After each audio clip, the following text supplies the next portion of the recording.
Hi guys, this is Pankaj Bhardwaj. आज हम फिर से आ गए मार्केट भविष्य के न्यू एपिसोड में। तो जैसा कि मैंने आप लोगों को बताया था लास्ट टाइम भी, मार्केट में एक अलग तरीके का गेम चल रहा है। तो ये अलग तरीके का गेम आखिर है क्या? तो हमने लास्ट टाइम मैंने आपको क्लियर कट बताया था निफ्टी में। तो आज भी निफ्टी में किस तरीके का रिएक्शन हुआ है वो आप लोगों को समझना पड़ेगा। मैंने क्लियर कट बताया था कि बाज़ार में 23,170 के नीचे बाज़ार में पैनिक रहेगा। तो आज वो पैनिक सिनेरियो में लगभग लगभग 23,000 के आसपास का लेवल लगकर ऊपर की तरफ बाउंस बैक करने की कोशिश की। अनफॉर्चुनेटली यहाँ पे किसी का ना लॉस हुआ होगा ना ज़्यादा प्रॉफिट, तो लोग कर ही नहीं पाए होंगे, क्योंकि लोगों का काम है हमेशा लॉस के लिए अपडेट करना। तो आज ज़रूर उनका अपडेट आएगा, जबकि लॉस हुआ भी नहीं। तो एनीवे, तो हम फिर से एक प्रिडिक्शन करते हैं। यहाँ पे हम लोगों को क्या करना है, यहाँ पे स्ट्रिक्टली मुझे एक लेवल को फॉलो करना है, जो कि है 23,247 से लेके 23,270। अगर यहाँ पे बाज़ार आपको देखने को मिले तो यहाँ पे आपको अप साइड में सेल साइड का पोजीशन बनाना है, शॉर्ट साइज का, जिसका स्टॉप लॉस रहेगा 23,347। Anyhow any condition will not make any buy setup. एक केस में मैं सिर्फ बाइंग सेटअप करूंगा when market will be above gap up, वो भी एचडीएफसी वाला फैक्टर हो, राइट। तो एचडीएफसी वाला फैक्टर हो, तो यहाँ से क्या है, अबोव मार्केट में 23,347 के ऊपर अगर बाजार खुलता है, then I will go for the upside तेजी, जो कि रहेगा 23,570, 23,647, ये अपसाइड में रहेगा।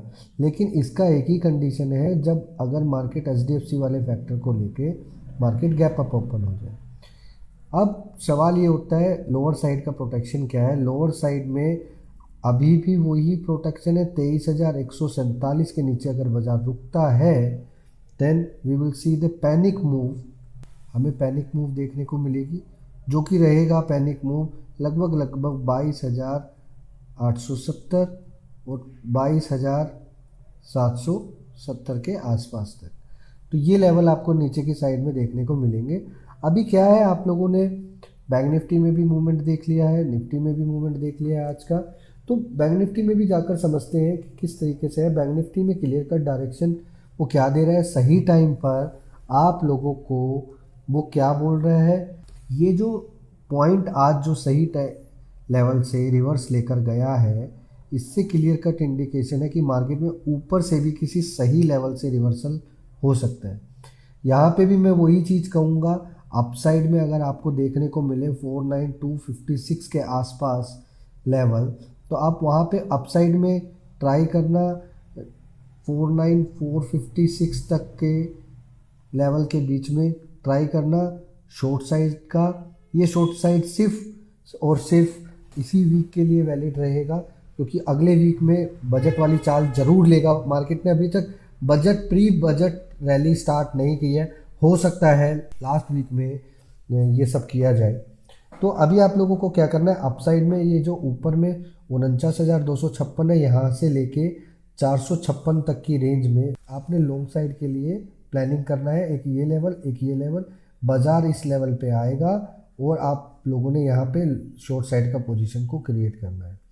इफ़ एनी केस अगर बाजार ऊपर नहीं जाता, we will again stuck on 48,456 level. बाजार इस बार इसके नीचे जाएगा और अनरियलिस्टिक वे से बाजार में मोमेंटम चालू हो जाएगा, जिसमें नीचे की साइड में 47,856 का टारगेट रहेगा एंड 47,256 का। एक बात अगर आप ध्यान से देखोगे, बाजार ने जैसे ही 50,000 ब्रेक किया था, बाजार ने वापस से 50,000 की तरफ वापस से 4-5 अटैम्प्ट लिए, लेकिन 50,000 क्रॉस नहीं हो रहा। What does it mean? This mean 50,000 वाला जो लेवल है वो एनी हाउ किसी न्यूज़ पे ब्रेक होगा, ये इंडिकेशन है। एनी हाउ वो टेक्निकली ब्रेक नहीं होगा, टेक्निकली उसको रिस्पेक्ट दे दिया गया है 3-4 बार, लेकिन वो टेक्निकली अब नहीं होगा। कोई भी न्यूज़ के ऊपर वो फैक्टर करेगा। नीचे में एक फिगर आउट करती है 47777 वाली फिगर, जो कि एक फैंसी नंबर है। तो ध्यान रखना, इस 7 वाली फिगर के आसपास से भी कुछ गेम हो सकता है, प्लानिंग कुछ भी हो सकता है। तो यहाँ पे अगर आप लोगों को थोड़ा सा ध्यान दोगे तो आप लोगों को क्लियर कट समझ में आ जाएगा कि मार्केट में जो भी बड़ा प्लेयर आएगा वो 456 के नीचे ही कुछ बड़ी पैनिक की कोशिश करेगा और अपसाइड में 50,000 के ऊपर करेगा। तो हम लोगों ने ये बीच का जो रैली है इसकी तरफ ज़्यादा डिफरेंस नहीं करना, हमें इसकी रैली के अंदर ज़्यादा पार्टिसिपेट नहीं करना। लॉन्ग साइड में बड़ा लॉन्ग सोचना है तो 50,000 के ऊपर ही लॉन्ग सोचेंगे। हाँ, लेकिन बाजार यहाँ से अगर कल बाजार क्या करता है 49,256 और 456 के बीच में क्लोज हो जाता है, द मोस्ट इम्पोर्टेंट थिंग, अगर ये यहाँ पे क्लोज हो गया कल बाजार तो फिर रैली ऊपर की तरफ कंफर्म है, फिर घबराने की बात नहीं है। We will do some STBT और BTST गेम। तो इसके अकॉर्डिंगली अगर हमें चलना है तो हमें ये चीज़ समझनी पड़ेगी। इसी के साथ साथ हमें HDFC वाला फैक्टर भी समझना पड़ेगा कि HDFC वाला फैक्टर किस तरीके से आउट परफॉर्म कर रहा है। अगर आप सही मायने में सही तरीके से मार्केट में सिर्फ और सिर्फ 2 गेम सीख गए, stock selection and perfect execution, तो मार्केट में पैसा बड़ी इजी वे में आप बना सकते हो। अगर ये पैसा सही इजी वे में बन जाएगा तो इसी पैसे से पैसा बनाने का गेम मैं आपको क्लियर कट बताऊंगा कि कैसे आपके इंट्राडे में 5 लाख रुपए जो बने हैं साल भर में, ये 5 लाख रुपए से और 5 लाख रुपए कैसे बन सकते हैं। तो मेरा जो थॉट प्रोसेस है बस वो यही है कि पैसे से पैसा कैसे बनता है। अगर आप भी चाहते हो कि पैसे से पैसा कैसे बने और आप सीखना चाहते हो कोई बड़ा game, so I invite you for my Bangalore program budget day. Live करके दिखाने वाला हूँ। पूरी इंडिया में एक बंदा ऐसा निकाल देना जो बजट का लाइव करके करता हो। तो सीना ठोक के हम एक बार बोलते हैं, हमसे अच्छा प्लेयर बजट डे पे प्लेइंग करने वाला पूरी इंडिया में नहीं है, खुल के बोलते हैं। और अगर कोई है तो चैलेंज एक्सेप्ट करो। उस दिन लाइव जूम पे जोड़ेंगे उस बंदे को और 5 लाख रुपए का इनाम लाइव करके दिखाएगा। सब कुछ लाइव हम दिखाएंगे और वो दिखाएगा लाइव। लॉस हो प्रॉफिट हो डजंट मैटर, लेकिन वो बूढ़ा होना चाहिए मार्केट में काम करने का। मैं जो स्टॉक बोलूंगा बजट पे लोअर लेवल से वही स्टॉक रिवर्स होगा और जो अप साइड पे ठोकूंगा वही नीचे आएगा, इतना कॉन्फिडेंस है। तो गाइस यहाँ पे हम देखेंगे कि HDFC बैंक में आज किस तरीके का मूवमेंट आया। लास्ट में जाते जाते 45 मिनट्स के आसपास एक बल्क में बाइंग हुई जिसने क्लियर कट इंडिकेशन दिया हुआ था कैंडल में। अगर आप देखोगे, मैंने कई बार अपने जूनियर्स को बताया है एक चीज कि आपने हमेशा अनयूजुअल कैंडल्स का इस्तेमाल करना है। अनयूजुअल कैंडल्स, अगर आप देखोगे ये सिंगल कैंडल में कुछ तो अनयूजुअल था। अभी कितनी लास्ट की आप जाकर देख लो, पिछले कल तक के पूरे आज सुबह तक के जितना भी मोमेंटम हुआ उसमें और कल तक का जितना भी मोमेंटम हुआ उसमें, ये जो कैंडल था बिल्कुल अनयूजुअल था। इस कैंडल ने डिसाइड कर दिया था कि रिजल्ट अच्छा है, इसलिए मैंने लाइव में मैं लोगों को क्लियर कट बता दिया था कि HDFC बैंक में लॉन्ग होके जाना है क्योंकि कल भी ये तेज होगा। तो यहाँ पे क्या करना है, अब HDFC वाला फैक्टर सुन लीजिए ध्यान से। अबोव 1677 के ऊपर अगर खुलता है तो ऊपर की साइड में 1727 और 1747 का लेवल आपको देखने को मिलेगा। इफ एनी केस अगर ये खुलता है 5% के ऊपर या 4% के ऊपर तो लगभग लगभग ये 1727 के ऊपर खुलता है तो अपसाइड में आपने 1747 और 1771 तक का लेवल देखने को मिलेगा।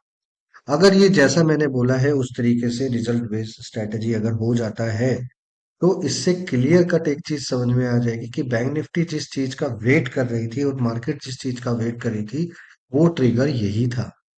राइट। तो अभी क्या है, मार्केट इससे ट्रिगर ले रही है और दूसरी तरफ में मार्केट को सपोर्ट करने के लिए आईटी भी तैयार है। तो यहाँ पे LTTS भी इसी तरीके से सपोर्ट दे रहा है मार्केट में, जो कि अगर देखोगे आप मार्केट में बहुत प्लेयर हैं ऐसे जो मार्केट को अलग अलग तरीके से प्रिडिक्शन करते हैं, लेकिन आईटी सेक्टर जो है वो एक अच्छे तरीके से मार्केट को सपोर्ट कर रहा है। ये आपको समझना है और तरीके से देखना है, क्योंकि अगर अगर आप आईटी का स्ट्रक्चर देखोगे तो आईटी इंडेक्स देखते हैं। चलो मैं वहीं से बताता हूँ, निफ्टी आईटी इंडेक्स देखते हैं। निफ्टी आईटी इंडेक्स देखते हैं, क्लियर कट है, डेली चार्ट में आ जाते हैं और यहाँ से इसको समझने की कोशिश करेंगे और मैं क्लियर कट आपको बताता हूँ और इंडेक्स में भी बताता हूँ कि कौन सा स्टॉक, शायद TCS इसके तरीके से सारा कुछ रिएक्ट कर रहा था। अभी क्या है, एक बात ध्यान से अच्छे से देखना है। मार्केट में अगर आप ध्यान से देखोगे तो आईटी सेक्टर में आने वाले टाइम में और गिरावट होना बाकी है, जो कि आपको समझ में नहीं आ रहा। आईटी में अभी बहुत बड़ा पैनिक होने वाला है। ठीक है। तो अब ये इस पैनिक को क्लियर कट अगर आप देखोगे तो यहाँ पे एक पैटर्न आपको थ्री बुद्धास का एक पैटर्न दिखेगा। राइट। तो ये जो पैटर्न है ये क्लियर कट इंडिकेशन है एक ऐसे खतरे का जो कि मार्केट में लोगों को आईटी सेक्टर में समझ में नहीं आ रहा है। आईटी 2-3 दिन और ऊपर की साइड में अगर चलता है तो डोंट थिंक अबाउट इट कि मार्केट में आईटी सेक्टर उसको परफॉर्म करके सपोर्ट कर देगा। नहीं, वापस से आईटी सेक्टर में पैनिक फॉल होगा। ये मैं आज आपको लिख कर दे रहा हूँ। और ये फॉल 27 तारीख से लेके 31 तारीख के बीच में भी हो सकता है। ये ध्यान रखना है। आपने क्लियर कट है, इस चीज की तरफ थोड़ा सा ध्यान देना है आपने। राइट। तो अभी क्या है, अगर देखोगे एलटीटीएस तो ये गिरती मार्केट में भी अजम्पशन बहुत अच्छे तरीके से अपने आप को होल्ड करके बैठा हुआ है। तो यहाँ पे ये क्लियर कट ये जो लेवल है आपका 5460 के आसपास का ये लेवल है। यहीं पे वो ड्रास्टिक पॉइंट भी है। तो ऑलरेडी ड्रास्टिक पॉइंट के पास एक बार मोमेंटम हो चुका है। अगर दोबारा से इसके ऊपर चलता है तो अपसाइड में आप रैली देखने के लिए तैयार रहना। लगभग लगभग 5670 और 5727 रुपए का अपसाइड में लेवल देखने को मिलेगा। लोअर साइड में आप प्रोटेक्शन यूज करोगे 1347 रुपए का, 5347 रुपए का। यहाँ पे तीसरा स्ट्रोक है एस्कॉर्ट। और यहाँ पे क्लियर कट इंडिकेशन है एस्कॉर्ट के लिए भी। जो एस्कॉर्ट में आप लोगों ने पैनिक नहीं होना है। एस्कॉर्ट में लक्ष्मण रेखा भूलना नहीं है 3627।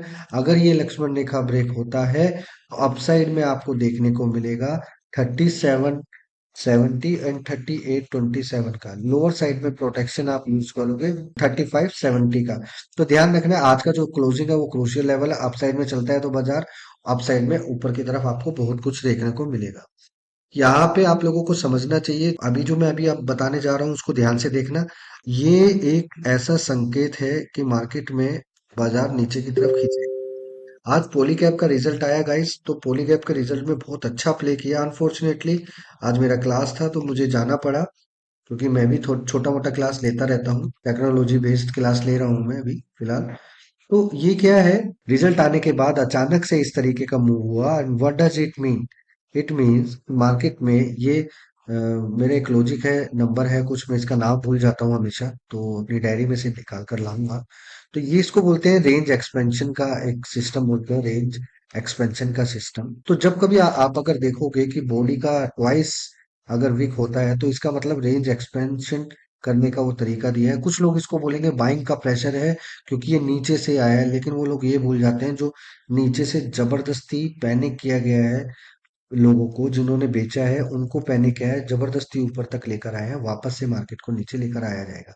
अक्सर ये आपको वहीं देखने को मिलेगा जहां पे न्यूज फैक्टर काम करेगा। जहां विदाउट न्यूज अगर ये हो रहा है तो इट मीन्स ये काम नहीं करेगा। कुछ समय पहले ऐसा ही एक सेटअप एमआरएफ में हुआ था, डेली चार्ट में, मुझे आज भी याद है। देखो मैं काम करता हूँ तो मुझे सारी की सारी चीजें लगभग लगभग याद रहती हैं। लेकिन आप लोग क्या करते हो, आप लोग काम नहीं करते हो तो आप लोगों को थोड़ा सा वो रखता है। ये देखो, अब देखो मैंने देखते ही बता दिया एमआरएफ भी था। अब देखो एमआरएफ में इतना बड़ा चाल था, देखो किस तरफ है, भी ऊपर की तरफ है। तो ये एक रेंज एक्सपेंशन का एक फॉर्मूला है, जो कि मैं आपको क्या बताऊं, ये एक ऐसे तरीके से किया जाता है। जबरदस्ती कोई बंदा नीचे की तरफ माल लेना चाहता है तो उसको नीचे की तरफ माल देने के लिए जरूर आता है।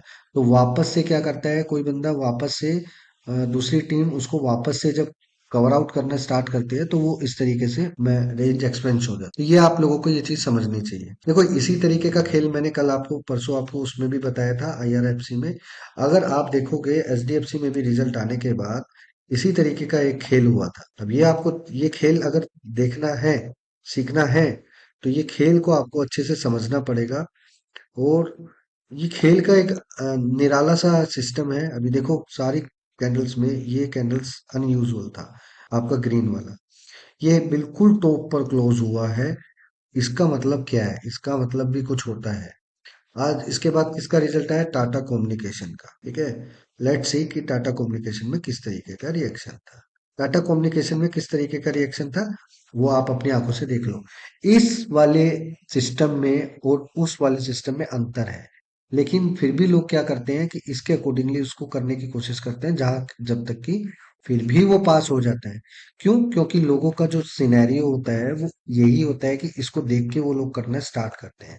तो यहाँ पे भी इस सिस्टम में हम लोगों ने प्ले किया था, क्योंकि ये एक एक्स्ट्रा एप्शनल केस है जिस जो कि 10 में से एक बार इस तरीके का केस आता है, लेकिन उस केस में भी नेक्स्ट कैंडल के अंदर ही प्रॉफिट लेके बाहर निकलना है। ये हमने ऑलरेडी पहले से डिसाइड किया हुआ है। और भी रिजल्ट आए थे, अगर आप देखोगे तो मैं आपको दिखाता हूँ। और भी रिजल्ट आए थे। तो रिजल्ट वाली स्टोरी से आपको बहुत कुछ सीखने को मिलेगा गाइस। ये आपको ध्यान रखना है। आखिर रिजल्ट आने के बाद इस तरीके का फ्लेक्सिबिलिटी क्यों होता है? मैं रिजल्ट देखने के बाद बस बीपीसीएल का आया, परसिस्टेंस का आया, हुडको का आया गाइस। तो गाइस लाइव मार्केट में आया हुडको का। और हुडको का देखते हैं क्लियर कट कि हुडको ने क्या किया। रिजल्ट की फ्लक्चुएशन तुरंत आपको पता चल जाएगी। इधर देखो, ये क्लियर कट रिजल्ट की फ्लक्चुएशन थी। यहाँ से क्लियर कट समझ में आ गया कि रिजल्ट की मूव है। फिर हमने इसको अच्छे तरीके से भापा। और यहाँ पे भी किस तरीके का है, रेंज ऊपर की तरफ है, तो वापस से क्या हुआ, प्राइस देखो ऊपर की तरफ आ गया। तो this is called the story. ये स्टोरी है, इसके पीछे का पूरा लॉजिक है। हम लोग जो रिजल्ट बेस्ड सेटअप इस्तेमाल करते हैं, आने से पहले थोड़ा उसका आइडिया होता है कि किस तरीके से पोजीशन क्रिएट करते हैं। तो इसी तरीके से आज हमने पोजीशन क्रिएट करा था। अगर आप भी इसी तरीके से रिजल्ट एनालाइजिंग को बहुत अच्छे तरीके से करना चाहते हो और समझना चाहते हो तरीके से, so I invite you for my Bangalore programme, जिसमें आप समझ सकते हो वो सभी तरीका, कैसे आप अपने आप को ट्रेडिंग की में आगे बढ़ा सकते हो। ये 5 डेज का वर्कशॉप प्लान है। ठीक है? ये आफ्टर द बजट सेशन चलेगा। अगर आप लोग बजट सेशन भी प्लान कर रहे हैं तो आप लोग ज्वाइन कर सकते हो। ये ऑनलाइन और ऑफलाइन दोनों ही है। बैंगलोर में ऑफलाइन होगा और ऑनलाइन के जूम के थ्रू ये ऑनलाइन भी होगा, just in nominal peanut amount. तो अगर आप सही मायने में अपनी ट्रेडिंग स्किल्स को बढ़ाना चाहते हो तो आ जाओ, जल्दी जल्दी आ जाओ। मैं आपको बताऊंगा रिजल्ट सेशन पे कैसे काम करते हैं। रिजल्ट सेशन में ही आपका सब कुछ समझ आ जाएगा, क्योंकि यही एक पैनिक स्टोरी आपको समझनी है। उसके बाद आपको पूरे 3 महीने के दौरान में 2 महीने आराम से बैठ के काम करना है। ठीक है? Thank you so much. जय हिंद।